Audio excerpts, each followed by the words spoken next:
Now, I want to go to the election. I mentioned it before. We're seeing all over the past couple of days, there's been the emergence, no big surprise here, of these left-wing, often female, cashed-up candidates that emerge, popping up in seats across the country. It's the old Zali Steggall trick. Remember how we were told she was a disaffected Liberal? Yeah, right. Tell me the number of times she's voted with the Liberal Party since she's been in Parliament, Amanda. I'd love to know. I think I can guess. So they're popping up left, right and centre. Goldstein in Victoria, McKellar in Sydney's Northern Beaches. And in Wentworth, Allegra Spender, the daughter of the late Carla Zampatti, is going to have a go there. But the thing is, all of them are kind of financed by these, groups, these supposedly climate groups. We never hear who's behind. Well, we do hear who's behind it, but what about the fact that they're also, many of them happen to be investors in major renewables firms and so on. What do you make of this? Is this good for democracy or damaging to democracy? I've always had a problem with the badge of being an independent because you really don't get armed with any information about what that person truly stands for with any depth before you cast your vote. And it means ultimately that instead of voting for a major party who, you might like many of the things they do, and maybe you don't like a handful of the things that they do, instead you go and roll the dice entirely and go for someone that has no accountability and you don't know anything that they stand for. I always thought that was a little bit of a strange move.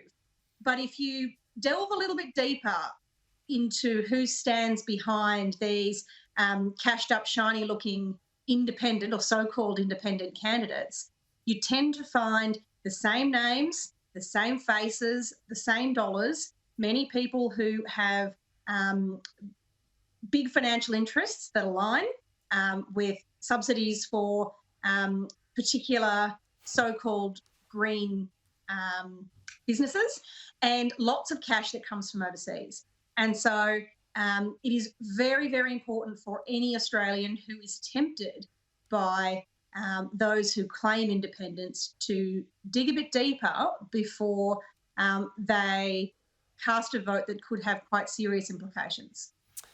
Absolutely. Well, China now. I just want to go to the States. Joe Biden has said that we talked about this the other day on Outsiders, Amanda, a potential boycott of the Winter Olympics in Beijing. The White House has said that the boycott means athletes can still compete, because always in this there's that dreadful thing of athletes who've given so much of their lives and then they shouldn't be forced to be political. But I think no officials attending is a good way to send a signal without damaging the interests of the athletes. What are your thoughts about whether Australia should be boycotting at a diplomatic level the Chinese Winter Olympics?